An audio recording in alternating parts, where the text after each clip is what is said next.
Praise the lord. యేసయ్య అతి శ్రేష్టమైన నామములో మీ అందరికీ శుభాభివందనములు తెలియపరుస్తూ ఉన్నాం. చాలా సార్లు మన జీవితంలో మనం ప్రస్తుతం వెళ్తున్నటువంటి కొన్ని పరిస్థితులను బట్టి కృంగిపోతూ, అది ఆర్థిక పరిస్థితి కావచ్చు, ఆరోగ్య పరిస్థితి కావచ్చు, కుటుంబ పరిస్థితులను బట్టి కృంగిపోతూ అనేక ప్రశ్నలు మనల్ని మనం వేసుకుంటూ ఉంటాం.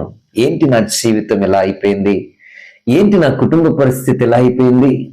ఏంటి నా ఆరోగ్య పరిస్థితి ఎలా అయిపోయింది? ఏంటి నా బిడ్డల జీవితాలు ఇలా చెల్లాచెదురైపోయాయి?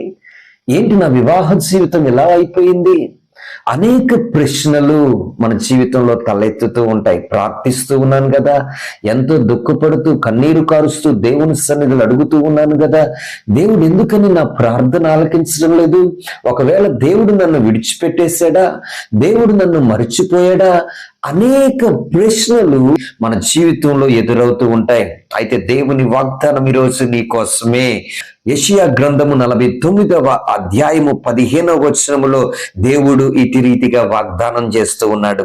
స్త్రీ తన గర్భమును పుట్టిన బిడ్డను కరుణింపకుండా తన చంటి పిల్లను మరుచున వారైనా మరుచుదురు గాని నేను నిన్ను మరువను. హల్లెలూయా. దేవుడు నిన్ను మరిచిపోయే దేవుడు కాదు. స్త్రీ తన గర్భమును పుట్టిన బిడ్డను మరిచిపోవటం అనేది అసాధ్యం. చూడండి, జాగ్రత్తగా ఆ వచనాన్ని గమనించినట్లయితే, స్త్రీ తన గర్భమున పుట్టిన బిడ్డను కరుణింపకుండా తన చంటి పిల్లను మరుచున. క్వశ్చన్ మార్క్ ఉంటుంది మనకి. క్వశ్చన్ మార్క్ ఉంటే బైబిల్ గ్రంథంలో చాలా చోట్ల అది అసాధ్యము అని అర్థం. హల్లెలూయా. అది అసాధ్యము. మన్ను నిన్ను స్తుతించునా? క్వశ్చన్ మార్క్ ఉంటది. అంటే చాలా చోట్ల అది అసాధ్యమైన పని అనే అర్థం ఇచ్చేటట్టు మనకి బైబిల్ గ్రంథంలో కనపడుతూ ఉంటది. స్త్రీ తన గర్భమును పుట్టిన చంటి బిడ్డను కరుణింపకుండా మరుచునా. It is impossible. మరిచిపోవటం అనేది అసాధ్యం. స్త్రీ అయినా మరిచిపోవచ్చేమో గాని, తన చంటి పిల్లను మరిచిపోవచ్చేమో గాని నేను నిన్ను మరువను. హల్లెలూయా. ఆయన నిన్ను మరిచిపోయే దేవుడు కాదు. మన దేవుడు మనల్ని మర్చిపోయే దేవుడు కాదు. మనల్ని ఎల్ల వేళలా జ్ఞాపకం ఉంచుకునే దేవుడు. యోసేపు పానదాయకుల అధిపతికి సహాయం చేసినప్పుడు ఆయనతో చెప్తూ ఉన్నాడు, నీవు రాజు దగ్గరికి వెళ్ళినప్పుడు నన్ను జ్ఞాపకం చేసుకోవయ్యా అని చెప్పినప్పుడు మనిషి మర్చిపోయాడు. ఆ పానదాయకుల అధిపతి యోసేపును మర్చిపోయాడు. చాలా సార్లు మనం చాలా మందికి సహాయం చేస్తూ ఉంటాం. వారి కష్టకాలంలో, వారి ఆపదల వేళలో, వారి ఇబ్బందుల్లో, వారు నష్టాలు గుండా వెళ్తూ ఉన్నప్పుడు మనం వారికి సహాయం చేసి వారిని ఆదుకుని చేయూతనిచ్చి మంచి స్థానంలో వారిని నిలబెడుతూ ఉంటాం. కానీ మనము సహాయం చేసిన వారే అనేక సార్లు మనల్ని మర్చిపోతూ ఉంటారు. ఈరోజు దేవుని వాక్యం సెలవిస్తుంది, ఎవరు మరిచినా నేను నిన్ను మరువను అని దేవుడు సెలవిస్తూ ఉన్నాడు. ఒకవేళ మనిషి నిన్ను మర్చిపోవచ్చు, నీ దగ్గర నుండి సహాయం పొంది నీ తోటి వారే నిన్ను మర్చిపోవచ్చు, నీ స్నేహితులే నిన్ను మర్చిపోవచ్చు. వారు అవసరతలో ఉన్నప్పుడు నువ్వెంతగానో ఆదరించావు, వారు అవసరతలో ఉన్నప్పుడు నువ్వెంతగానో తోడ్పడి చేయి పట్టుకొని నడిపించావు, నేనున్నా అని ధైర్యం చెప్పావు. కానీ వారు బయటకు వెళ్ళిన తర్వాత, వారు ఒక స్థాయిలోకి వెళ్ళిన తర్వాత నిన్ను మర్చిపోయారు. యోసేపుని పానదాయకుల అధిపతి మర్చిపోయినట్లు నిన్ను మర్చిపోయి ఉండొచ్చు, కానీ మనిషి మర్చిపోవచ్చు. కానీ ఈరోజు దేవుడు వాగ్దానం చేస్తూ ఉన్నాడు, నేను నిన్ను మరువను. యోసేపు కోసం రాజుకే దేవుడు కల ఇచ్చాడు. దేవునికి స్తోత్రం కలుగును గాక. మన దేవుడు ఎవరో తెలుసా? తన ప్రజల కోసం రాజుల హృదయాలను కదల్చగలిగిన దేవుడైన. హల్లెలూయా.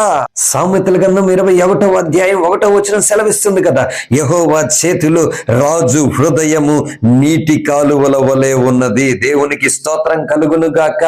యోసేపును బట్టి దేవుడు రాజుకే కలనిచ్చాడు. దేవునికి స్తోత్రం. హల్లెలూయా. మన దేవుడు ఎవరో తెలుసా?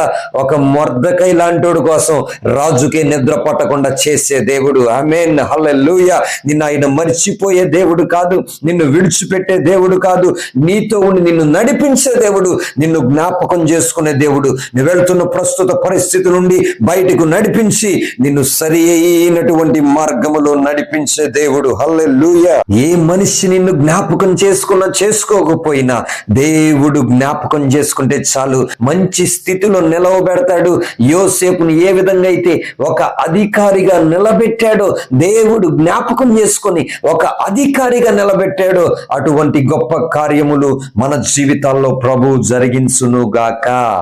ఆమేన్. ప్రార్థన చేసుకుందాం. ప్రేమగల తండ్రి, కృపగల దేవ, మీకే స్తోత్రాలు. అయా, స్త్రీ తన గర్భమున పుట్టిన చంటి బిడ్డను మరుచునా, ఆమెను మరుచునేమో గాని మీరు మమ్మును మరువను అని సెలవిస్తూ ఉన్న దేవ, మీకే స్తోత్రాలు. అయా, మమ్మల్ని విడిచిపెట్టకుండా మాతో ఉండి మమ్మల్ని నడిపిస్తున్న దేవ, మమ్మల్ని జ్ఞాపకం చేసుకొని అయా మీ వాగ్దానాలతో అనుదినము మమ్మల్ని తృప్తిపరుస్తూ ఉన్న దేవ, మీకే స్తోత్రాలు. ఏ విధముగా అయితే ఒక యోసేపును జ్ఞాపకం చేసుకొని గొప్ప స్థానం ఇచ్చారో, అట్టి రీతిగానే ఆయా వాక్యం వింటున్న, ప్రార్థనలో ఏకీభవిస్తున్న ప్రతి బిడ్డ జీవితములో అటువంటి గొప్ప కార్యము జరిగించమని మీ హస్తాలకు సమస్తాన్ని అప్పగిస్తూ యేసు నామములో ప్రార్థిస్తూ ఉన్నాం తండ్రి. ఆమేన్. ఆమేన్. Praise the lord. అందరికీ వందనములు. దేవుడు మిమ్మల్ని దీవించును గాక. ఆమేన్.